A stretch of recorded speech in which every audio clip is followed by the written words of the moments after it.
Hello, my friend. Today, I want to tell you a special story. It is the story of a girl who started with nothing and became one of the most powerful women in the fashion world. Her name was Gabrielle Chanel, but later the world knew her as Coco. Gabrielle was born in France in 1883. Her family was very poor. She did not grow up in a big house or with beautiful clothes. Her childhood was full of problems. When she was only a little girl, her mother died. Her father could not care for the children, so he left them in an orphanage. She was sent to an orphanage run by Catholic nuns. The building was gray, cold. The nuns were strict, silent, always praying. No laughing, no dancing, no joy.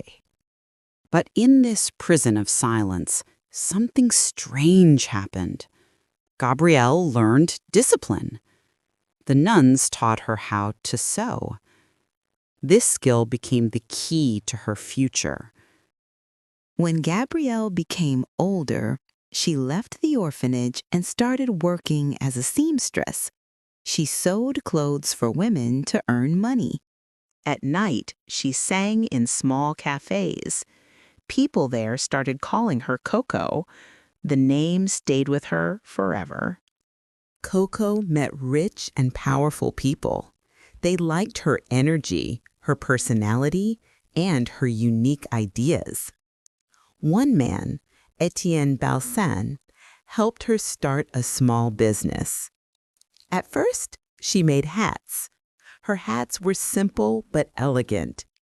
Women loved them because they felt comfortable and different from the usual, heavy, decorated hats of that time.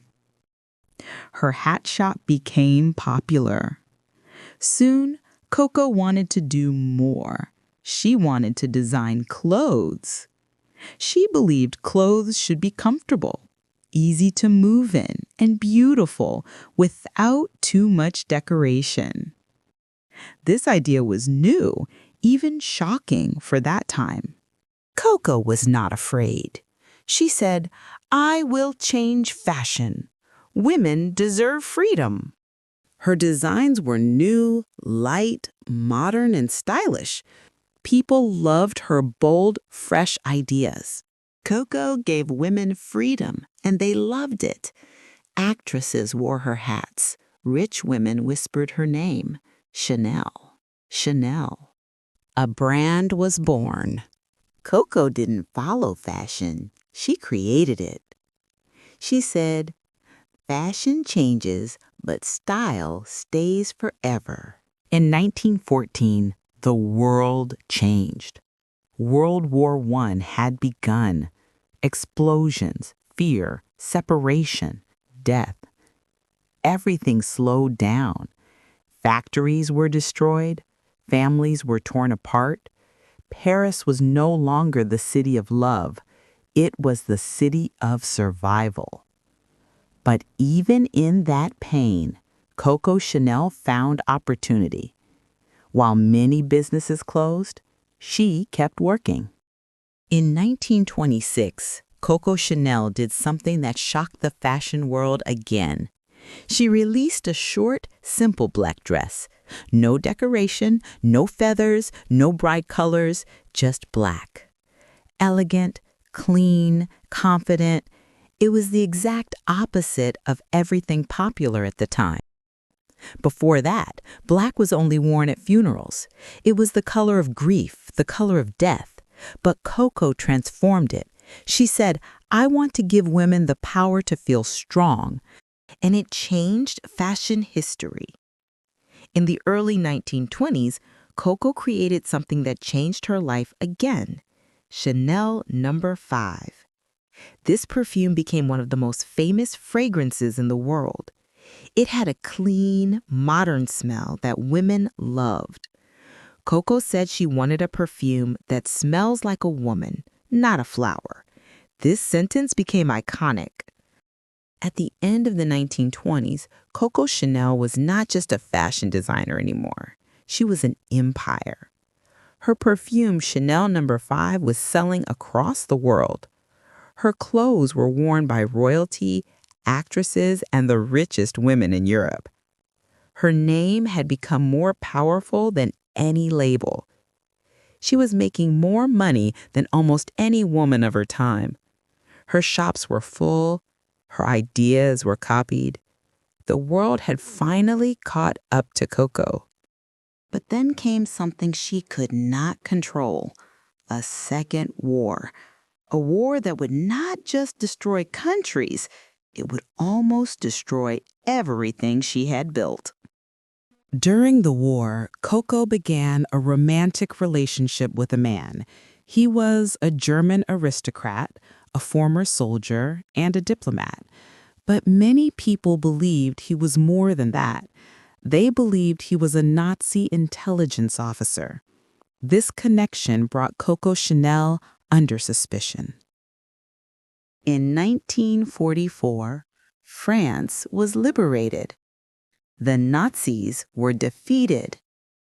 The French began looking for people who had helped the enemy. Coco Chanel was arrested. Whatever the reason, Coco was freed, but she was no longer welcome in France, so Coco left Paris and moved to Switzerland. She lived in a hotel, quiet, private, like a shadow. For 15 long years, Coco Chanel disappeared from the world of fashion. She was 71, and many people believed her time had passed.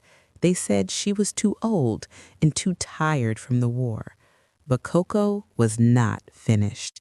In the late 1950s, Coco made a surprising choice, a choice that shocked everyone. After 15 years of silence, she would return. She decided to open her fashion house again in Paris. Many people laughed at her.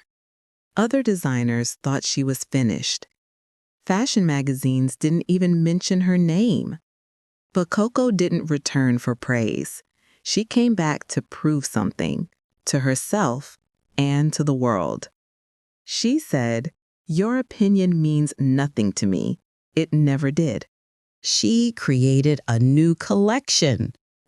Her designs were completely different from the fashion trends of that time, but they were exactly what the world was waiting for. Even in her 70s, Coco Chanel worked with the energy of a young woman. She lived in the Ritz Hotel in Paris, the most elegant hotel in the city. Every morning, she woke up at 7, drank strong black coffee, ate almost nothing, put on her classic suit, and walked to her studio. She stayed there until midnight, working nonstop. Coco was strict, focused, and a perfectionist. She often said, "I'm not young, but I'm not dead." Coco never became a mother, and she never married.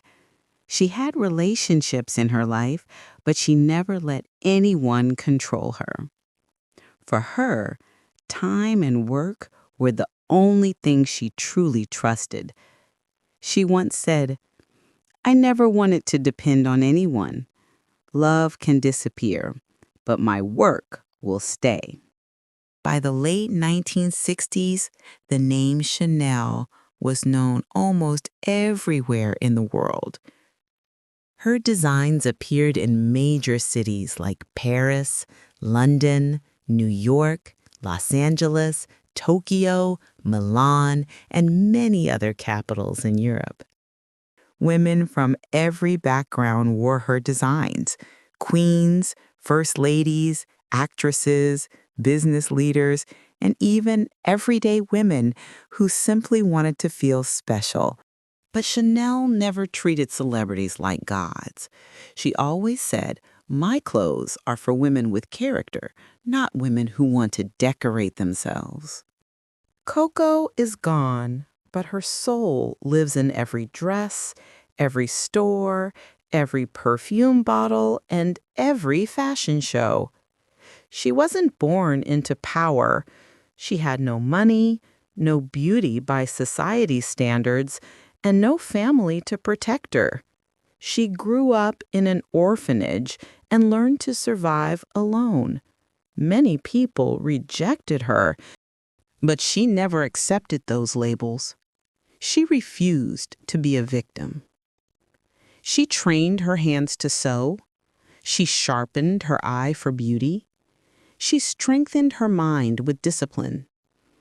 And from simple tools, needles, fabric, and quiet determination, she created an empire that the world still admires today. And if this journey touched you, if you learned something new today, don't forget to like the video and write your thoughts in the comments. Your words mean a lot to me.